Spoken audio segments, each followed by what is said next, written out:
ఇక్కడ ఒక cash flow report ఉంది. క్యాష్ ఫ్లో రిపోర్ట్ అంటే ఏంది? ఎన్ని డబ్బులు ఆదాయం వచ్చింది ఆ రోజు? ఎంత ఖర్చయింది? మొత్తము ఓపెనింగ్ బ్యాలెన్స్ ఏముండే? క్లోజింగ్ బ్యాలెన్స్ ఏమున్నది? తర్వాత నెట్ క్యాష్ బ్యాలెన్స్ ఎంత ఉన్నది? తర్వాత ఏమేమి ట్రాన్సాక్షన్స్ అయినాయి ఆ రోజు? సేల్స్ ఎంతయింది? లేకపోతే డీటెయిల్స్ అన్నమాట. ఆ డేట్ ప్రకారం.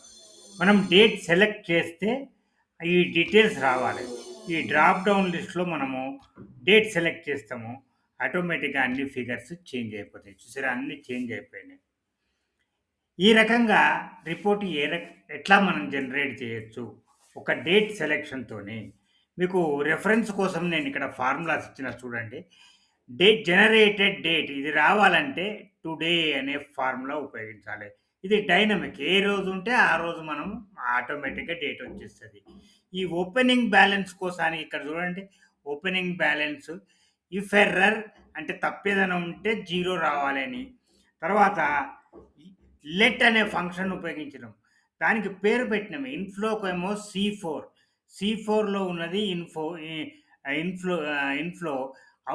అవుట్‌ఫ్లోనేమో సి6. మరి ఫార్ములా ఏంటిది? Inflow minus outflow comma 0. మనం ఇది ఈ ఫార్ములా ప్రకారం ఇక్కడ ఆటోమేటిక్‌గా ఓపెనింగ్ బ్యాలెన్స్ వచ్చేస్తది. అదేవిధంగా క్లోజింగ్ బ్యాలెన్స్. క్లోజింగ్ బ్యాలెన్స్ కోసానికి ఇక్కడ ఇది ఈ4 ప్లస్ సి8. ఇది ఈ4. ఈ4 అంటే ఈ ఈ4లో ఉన్నది ఇది ప్లస్ సి8. సి8లో ఉన్నది ఇది. ఈ రెండిటిని యాడ్ చేస్తే వచ్చేది ఇది.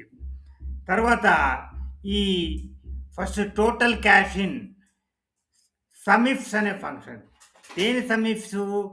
డేటా ఎంట్రీ షీట్‌లో సి కాలమ్‌లో ఉన్నది క్యాష్ ఇన్. దీన్ని సమ్ జేయి.